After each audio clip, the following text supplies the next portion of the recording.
Bueno, pues antes de nada lo que quería es agradecer a los organizadores, en concreto a Begoña, porque yo creo que en mi caso le debo muchísimo. Un poco me ha sufrido durante estas semanas previas a la organización del Congreso.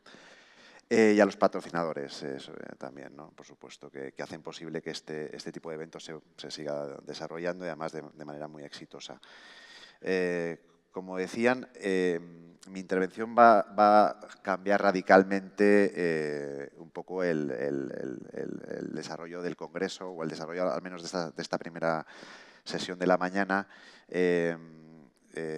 con respecto a sobre todo con respecto a los anteriores ponentes, que eran de alguna manera con unos programas o unas ideas muchísimo más enfocadas a la regulación, muchísimo más enfocadas a aspectos técnicos.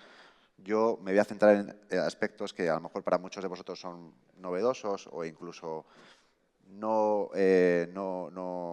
excesivamente interesantes, pero cuando planteamos oye,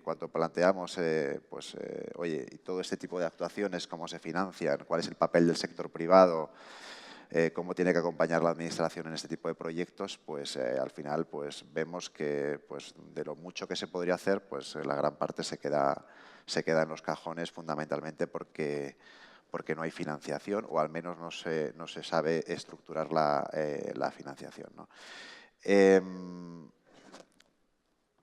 Yo, como decía, me voy a centrar en todo lo que tiene que ver con la rehabilitación energética de las ciudades. Y más concretamente, me gustaría centrarme en los mayores activos que tienen las ciudades, que son los edificios. Y posiblemente, a la hora de plantear ahora mismo dónde se focaliza la financiación, son los grandes olvidados. Para que tengáis, a lo mejor estas cifras las conocéis, pero los edificios representan en España aproximadamente el 60% del consumo energético del país.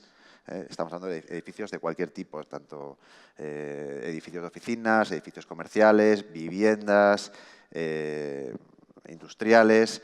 Es decir, es bastante incomprensible que algo que parece tan obvio, y es que, donde podemos de alguna manera mejorar de manera significativa o reducir de manera significativa nuestra huella energética, que son los edificios, hasta la fecha pues no estén siendo una parte fundamental de las inversiones promovidas desde el sector privado en lo que tiene que ver con la energía, ¿no?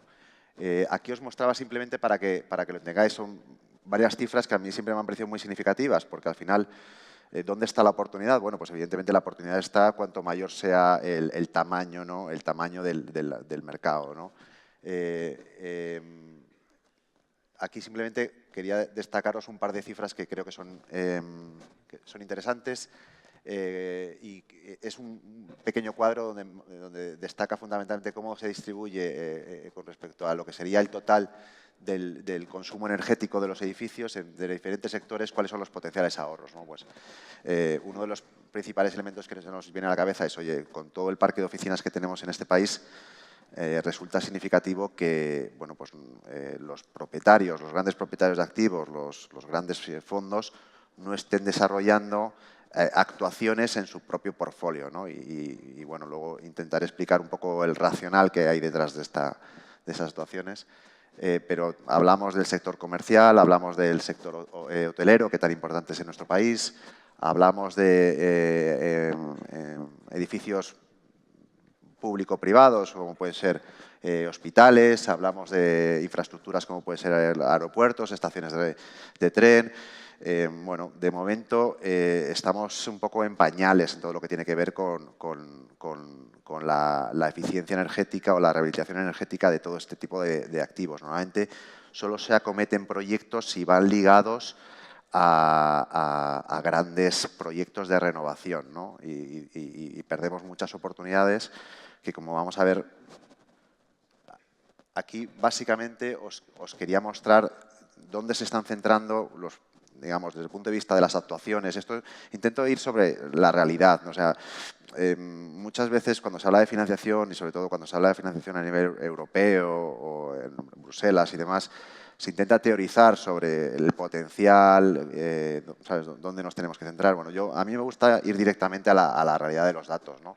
Esto es lo que dice Bloomberg New Energy Finance, que es pues, posiblemente uno de los principales proveedores de datos en materia de energía, sobre cuáles son las principales actuaciones que se acometen en materia de rehabilitación energética a gran escala en general, ¿no? en todo tipo de sectores. Nos damos cuenta que la gran mayor parte de las actuaciones se siguen acometiendo primero en actuaciones, bueno, digamos, tecnologías poco invasivas, en el sentido de, por ejemplo, todo lo que tiene que ver con la iluminación, que parece que es tecnologías mucho más maduras, todo lo que tiene que ver con sistemas de telecontrol y gestión, todo lo que tiene que ver con el mundo de la generación o del autoconsumo, como puede ser la energía, la fotovoltaica, como bien destacaba el anterior ponente en el propio, las actuaciones en este edificio. Y, sin embargo, veis que actuaciones vinculadas a, por ejemplo, la envolvente no forman parte de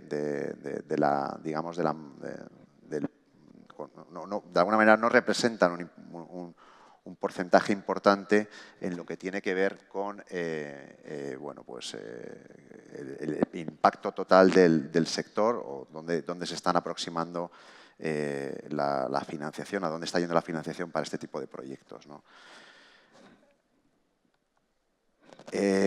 Aquí, ¿y por qué de alguna manera, cuál es el racional, ¿no? Y aquí quería señalar 3 curvas que a mí me parecen interesantísimas y yo siempre utilizo en las presentaciones, y es un poco qué hay detrás del crecimiento, de la expansión de un tipo de tecnología frente a otras, ¿no? Pues aquí básicamente muestro... Se oye bien, ¿verdad? Básicamente muestro la evolución del precio de diferentes tecnologías y las proyecciones que existen a largo plazo. En primer lugar, la tecnología LED parece que es algo que ya está de alguna manera absolutamente consolidado a nivel de tanto en el sector público como en el sector privado. Bueno, pues evidentemente se trata de una tecnología que en los últimos años ha sufrido un abaratamiento tan importante que hace que muchos agentes, tanto del sector público, fundamentalmente el sector público, de hecho en esta propia ciudad recientemente ha salido un concurso para la renovación de toda la iluminación, de todo lo que es el alumbrado público, y entiendo que en los próximos meses se implementará. Eso hace que tanto agentes públicos como privados se planteen este tipo de proyectos. ¿En base a qué? Pues cuanto más baja el precio de una tecnología, a igualdad de performance, digamos, pues el payback va a ser mucho más atractivo, ¿no? Un poco ocurre lo mismo con lo que tiene que ver con la tecnología fotovoltaica, ¿no? Y ahora vemos un poco de boom en todo lo relacionado con el autoconsumo. Evidentemente, partimos de un escenario donde prácticamente, por una parte, la regulación no lo permitía, el autoconsumo, y adicionalmente los precios de este tipo de instalaciones eran 5 veces superiores hace no más de 5 o 6 años. ¿Qué es lo que ha ocurrido? El precio de este tipo de instalaciones ha bajado, y si además la regulación de alguna manera favorece que se puedan desarrollar este tipo de instalaciones, va a provocar pues, que bueno, pues que todos los agentes, tanto los usuarios finales, tanto con las empresas de servicios energéticos, instaladores, fabricantes, mantenedores, como agentes inversores, tanto entidades de crédito, fondos institucionales y demás, pues se aproximen a este sector, ¿no? Y la segunda curva, que de alguna manera, digamos, los dos primeros, como veis, las dos primeras tecnologías son tecnologías prácticamente que ya están consolidadas o están absolutamente bebidas en todo lo que es las ciudades, ¿no? En general. Pero la siguiente curva yo creo que es muy interesante y lo veremos en los próximos años, es todo lo relacionado con el vehículo eléctrico, ¿no? Que todavía, para que tengáis un poco la cifra, aunque luego lo señalaré, representa menos de un 1% del parque móvil español, pero que las previsiones plantean que en el año 2025 pueda representar hasta un 25%, con lo cual, a medida que los precios de las baterías lleguen a unos niveles relativamente más bajos a los que se encuentran ahora, eso hará que se acelere toda esta curva de crecimiento de lo que tiene que ver con el vehículo eléctrico, Y no es solo el propio vehículo, sino toda la infraestructura que va a llevar que va a acarrear y que va a afectar a las ciudades en cuanto tiene que ver con lo que es puntos de recarga y demás, ¿no? Ya estamos viendo, lo veréis, pero evidentemente estamos todavía en una fase absolutamente piloto con respecto a lo que esto es lo que va a representar a nivel de las ciudades. Os destacaba, yo creo que es muy interesante y aparte que, bueno, pues yo creo que está muy digamos, muy de moda, ¿no? Hablar del mercado de este tipo de inversiones en infraestructuras de recarga, ¿no? Bueno, pues simplemente para que tengáis unos datos con lo que os decía anteriormente, las inversiones que se prevén en este sector anuales, teniendo en cuenta una curva de, digamos, una curva de adopción que es la que plantean gran parte de los analistas, implican que se necesiten aproximadamente unos 200 millones de euros anuales en desarrollar infraestructura de apoyo al vehículo eléctrico. Esto no está contemplando la propia infraestructura que cada uno de nosotros como usuarios tendremos en nuestras viviendas, nuestro pequeño punto de recarga para que, digamos, por las noches pues el vehículo se pueda cargar.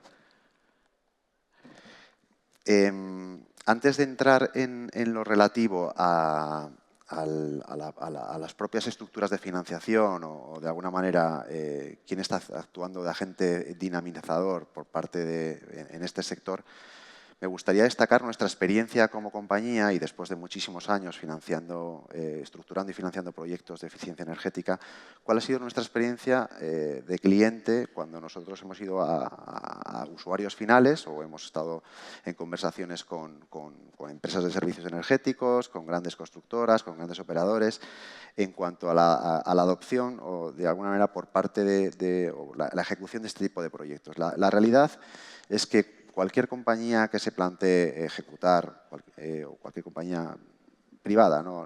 Me refiero fundamentalmente al sector privado, cualquier tipo de proyecto que afecte a la sostenibilidad energética de su negocio, fundamentalmente este tipo de actuaciones requieren unos periodos de maduración interna, es decir, en cuanto toma decisiones, como mínimo de 24 meses. Esto hace que sobre todo para la financiación, que como sabéis normalmente suele ir a posiciones de poco riesgo y corto plazo, suponga un hándicap, ¿vale? Evidentemente, cuando alguien plantea un proyecto de financiación a una entidad de crédito o a un fondo, lo ideal es que ya esté todo, entre comillas, listo para empezar a construir, ¿no? En muchos de estos casos el problema es que hasta que se toma una decisión de invertir o hasta que se toma una decisión de ejecutar un proyecto, se ha diluido el interés por parte de las entidades, ¿no? Las entidades financieras o las entidades de crédito. Y nuestra función durante todos estos años, durante los años en los que nosotros hemos estructurado y desarrollado muchísimos proyectos para todo tipo de clientes, ha sido fundamentalmente optimizar toda la cadena, digamos, todo lo que es la pirámide o todo lo que es el desarrollo de este tipo de proyectos en cuanto a lo que es la toma de decisión interna de las empresas, ¿no? Desde lo que es tener desde un punto de vista siempre financiero, es decir, apoyarnos en el facility manager de las empresas o en la empresa de mantenimiento de las empresas para, en primer lugar, identificar los activos. En segundo lugar, realizar un estudio agnóstico de la tecnología. Yo creo que eso es muy importante. Muchas de las veces este tipo de proyectos finalmente no se desarrollan, no llegan a una fase de alguna manera de inversión porque internamente no hay una decisión con respecto digamos, al propio proyecto técnico, ¿no? O a los propios beneficios o el propio performance de ese tipo de proyectos, ¿no? Evidentemente, aquí juegan muchos agentes dentro de la empresa, ¿no? Que pues está desde los propios departamentos de compras, los propios departamentos de ingeniería, la propia dirección financiera. Bueno, pues nuestra función en toda esta digamos, cadena de valor ha sido un poco vertebrar o hacer de alinear los intereses de cada una de las partes de la empresa o de los usuarios finales a la hora de tomar este tipo de decisiones internas, ¿no? Y sobre todo enfocarlo de tal manera que cuando le llegue al que tiene, entre comillas, la capacidad para o bien buscar la financiación o bien aportar fondos propios, que suele ser el director financiero de las compañías, tengan claro cuáles son los beneficios que va a reportar a la compañía en cuanto a ahorros energéticos, plazos de recuperación y demás, ¿no? Y evidentemente, una vez que el proyecto ya está, entre comillas, bendecido internamente, pues nuestra función ha sido apoyar a este tipo de clientes a la hora de buscar la financiación. ¿Cuáles son las principales estructuras en las que las principales estructuras que se están utilizando a la hora de plantear la financiación externa de este tipo de proyectos? Es decir, sin la utilización de fondos propios. Pues básicamente la principal es el modelo ESCO, ¿no? En realidad el modelo ESCO no deja de ser un modelo que se ha utilizado tradicionalmente en la banca para financiar grandes proyectos, ¿no? Grandes proyectos de infraestructuras, grandes proyectos de energía, donde básicamente hay una compañía que es la operadora, vosotros seguramente lo conocéis perfectamente cómo funciona el modelo ESCO, que es la que desarrolla, las actuaciones al cliente y firma contratos a largo plazo basados de alguna manera, cuyo pago está vinculado a los ahorros energéticos que produzca ese proyecto, ¿no? En algunos casos son ahorros garantizados, en otros casos es básicamente un contrato de servicios, pero bueno, esa es un poco la función. Entonces, la ventaja de ese esquema es que fundamentalmente la sociedad operadora de ese proyecto es la propietaria de los activos y es la que de alguna manera asume el riesgo de crédito frente al cliente final. Eso para las entidades financieras o para los fondos institucionales es una estructura bastante atractiva porque en muchos de los casos eres capaz de ajustar de alguna manera o mitigar el riesgo en base a financiar a la sociedad ejecutora, a la sociedad proyecto, ¿no? A la ESCO. ¿Cuál es el problema fundamentalmente que están sufriendo las empresas de servicios energéticos en España? Pues fundamentalmente el tamaño de los proyectos. Hablamos de que, bueno, pues cifras de ANESE, por ejemplo, el tamaño medio de los proyectos en España de eficiencia energética no supera los 500.000 euros. Eso para las entidades de crédito de manera, y estamos hablando de proyectos que normalmente tienen unos plazos de recuperación, unos contratos, en cuanto a los contratos superiores a 10 años. Eso hace que muchas entidades de crédito directamente los descarten. Y además no los descartan porque diría que no los descartan porque el proyecto no encaje, sino yo creo que los descartan, yo creo que no, seguro que los descartan, básicamente porque el tamaño impide que los departamentos realmente de financiación estructurada de los bancos puedan dedicarle tiempo a este tipo de proyectos y se quede en manos digamos, lo que es la banca más tradicional, la banca más transaccional, que evidentemente no sabe analizar los riesgos que, como podemos ver ahí, pues, pueden hacer referencia no solo al riesgo de repago del cliente, sino también pues, riesgos tecnológicos, riesgos asociados a los precios de la energía, riesgos asociados a los tipos de interés. Digamos, en general, son proyectos que van más allá de analizar un riesgo de crédito. Muchas veces, cuando a mí me plantean, ¿no? Oye, ¿cómo es posible que la banca no vaya no financie o no financie proyectos asociados a comunidades de propietarios, ¿no? Es algo que todo el mundo de alguna manera está muy en boga, ¿no? Oye, con la cantidad de proyectos que se podían desarrollar bajo modelos de servicios energéticos, parece que no es algo que la banca sigue estando bastante, de alguna manera, aversa, ¿no? A ese tipo de riesgo. Y la realidad, yo creo que fundamentalmente es el tamaño. Es decir, si fuésemos capaces de desarrollar proyectos de manera agregada, más o menos con unos criterios bastante homogéneos en cuanto al tipo de contrato, los riesgos que se están asumiendo, las garantías que se ofrecen y demás, yo creo que para las entidades de crédito sería muchísimo más fácil de analizar, más que proyectos puntuales, que en muchos casos al final lo que van a analizar es el riesgo de crédito de una entidad o el riesgo de crédito de una comunidad de propietarios a largo plazo, sin entender prácticamente o sin analizar prácticamente cuáles son los beneficios que le puede generar ese proyecto para la propia comunidad en cuanto a ahorros energéticos, a ahorros, flujos de caja positivo y demás, ¿no?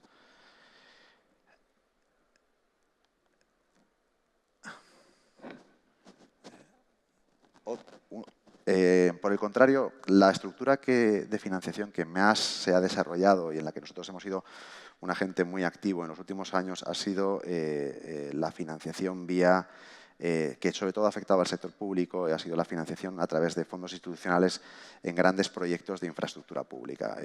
Como sabéis, todo lo relacionado con con las licitaciones públicas, de alguna manera impiden que los inversores formen parte de los consorcios. Normalmente son las empresas constructoras, los mantenedores, las empresas de servicios energéticos las que suelen licitar este tipo de proyectos y una vez que les conceden el proyecto buscan la financiación, ¿no? Este ha sido el caso de la mayor parte de los proyectos que han surgido en España en los últimos años en lo que tiene que ver con la renovación de la iluminación LED, pues fundamentalmente, finalmente, lo que se ha estructurado es una financiación basada en el riesgo de crédito de las entidades públicas, en este caso de los ayuntamientos, a largo plazo, de alguna manera a través de la ignoración o la compra de los derechos de crédito, ¿no? Este es un tipo de estructura que realmente ha funcionado muy bien. Tal y como partimos de la base que para las entidades, digamos, para las instituciones financieras, llámese bancos, llámese fondos, el sector público sigue siendo un sector donde hay bastante apetito, más allá de que durante la crisis ha habido evidentemente ciertos casos de alguna manera de riesgo, pero la realidad es que tal y como está estructurada la normativa en cuanto a mecanismos de alguna manera de rescate de las entidades públicas o de los ayuntamientos y los programas de pagos a proveedores y fondos de ordenación, hace que de alguna manera en muchos de los casos el riesgo asociado al impago de una entidad pública, en este caso de los ayuntamientos, se pueda vincular prácticamente a lo que se llama riesgo soberano, con lo cual hace que que muchos de estos proyectos se puedan financiar en base a los contratos, a través de los contratos de servicios energéticos, teniendo en cuenta los propios plazos de los contratos, que en muchos de los casos, en el caso del alumbrado público, estamos hablando de contratos a 10 años, contratos a 15 años, contratos incluso a 20 años, ¿no? ¿Cuál ha sido el principal hándicap? Pues fundamentalmente que la mayor parte de los proyectos que se han desarrollado, como decíamos, en el ámbito del alumbrado público, ¿no? Nos gustaría ver muchísimo más proyecto en el ámbito de la edificación pública, donde creemos que hay un potencial brutal, donde estamos convencidos de que la financiación iría de alguna manera de la misma manera que ha estado apoyando todo lo que tiene que ver con la infraestructura energética más asociada a la iluminación. Y ahí, fundamentalmente, las limitaciones que hasta hace unos meses, o diría hasta el año pasado, existían en cuanto al tratamiento contable de este tipo de proyectos y cómo afectaban a las administraciones públicas, Eurostat lo solucionó, con lo cual entendemos que ese no debe ser una barrera de entrada para que, por una parte, las entidades públicas acometan este tipo de proyectos y, por otra parte, la financiación fluya hacia este tipo de proyectos. Creemos que el potencial es brutal, ¿no? De momento, la realidad es que casi todas las administraciones, ya sea a nivel regional, incluso estatal o local, anuncian grandes programas de rehabilitación de edificios públicos, pero nosotros, por la parte de la financiación, seguimos sin verlos, con lo cual nos encantaría de verdad que este tipo de... Además, creemos claramente que es el sector público el que tiene que hacer de agente dinamizador en todo lo relativo a la financiación, ¿no? a este tipo de inversiones en eficiencia energética. Bueno, antes de terminar, yo quería un poco plantearos retos que debemos de acometer o que debemos de plantear a las administraciones, ¿no?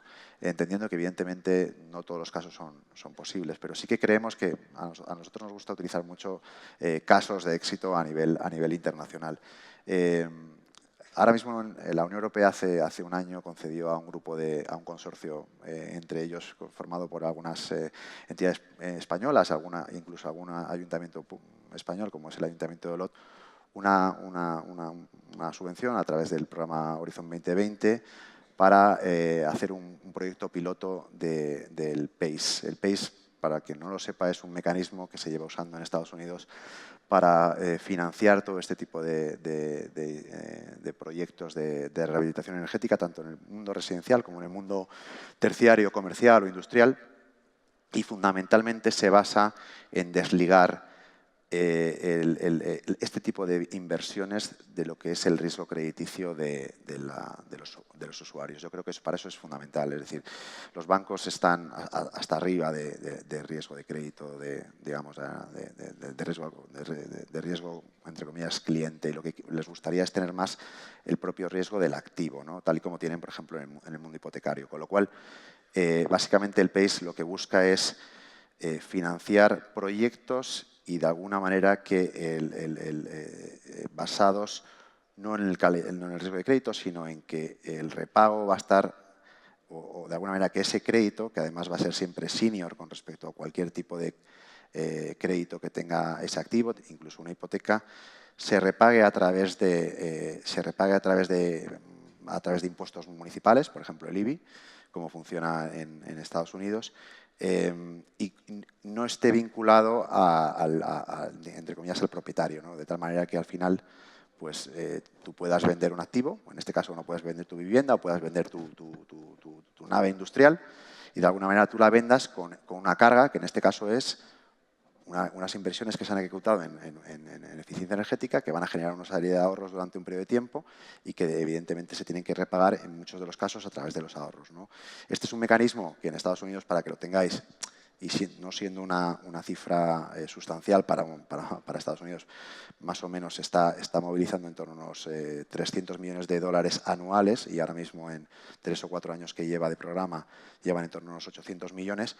En Europa, evidentemente, lo importante o lo fundamental antes de lanzar este tipo de instrumentos es ver cómo encaja dentro del ordenamiento fiscal, ¿vale? Estamos hablando de que cambia completamente la película porque al final serán los propios ayuntamientos, las propias entidades municipales las que de alguna manera se encargan de recolectar este tipo de créditos, ¿no? Pero sí que creemos que son elementos que en muchos de los casos van a permitir que agentes o de alguna manera que este tipo de actuaciones, pues que hasta la fecha pues de alguna manera han sido muy minoritarias y sobre todo en el ámbito más de la banca tradicional, pues se conviertan en un modelo de digamos en líneas de financiación de carácter general, ¿no? Actualmente, como os decía, hay un programa europeo, se está desarrollando, hay experiencias piloto y bueno, pues si queréis luego durante el café, que creo que será ahora, os puedo dar más detalles y poneros en contacto si tenéis algún tipo de interés con el equipo que lo está desarrollando, ¿no? Y poco más. Bueno, tenía aquí esta slide básicamente un poco venía a reflejar lo que os había dicho anteriormente con respecto a los riesgos que ve cuál sería un poco la estructura óptima a la hora de agregar proyectos pequeños, ¿no? Y desde el punto de vista siempre de la gorra del financiador. Evidentemente, el financiador lo que va a querer es tener un socio tecnológico de primer nivel, eso por supuesto.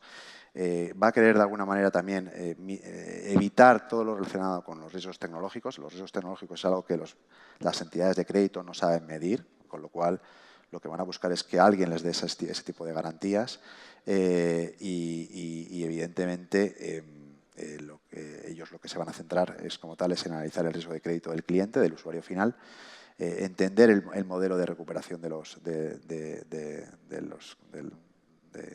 fondos, es decir, muchos de estos proyectos se basan en que prácticamente con los ahorros que generan, o en muchos de los casos los ahorros que generan, van a permitir recuperar la inversión y además generar al cliente flujos de caja positivos desde el primer año, con lo cual entendemos que es una estructura, es un win-win, ¿no? Evidentemente no aumentamos digamos, la posición deudora de los clientes, pero evidentemente eso tiene que estar bien estructurado, tienen que analizarse bien los riesgos y de alguna manera contar con socios que puedan estructurar este tipo de proyectos, tanto desde el punto de vista legal, contractual, como técnico, para dar el máximo confort, ¿no? Aquí os mostraba simplemente para que veáis un poco dónde nos hemos centrado nosotros a la hora de financiar este tipo de inversiones. Nos hubiese encantado hacer muchísimos más proyectos con el sector privado, muchísimos más proyectos asociados a tecnologías, entre comillas, no tan low hanging fruit, sino un pues como decíamos, de envolvente, digamos, ¿no?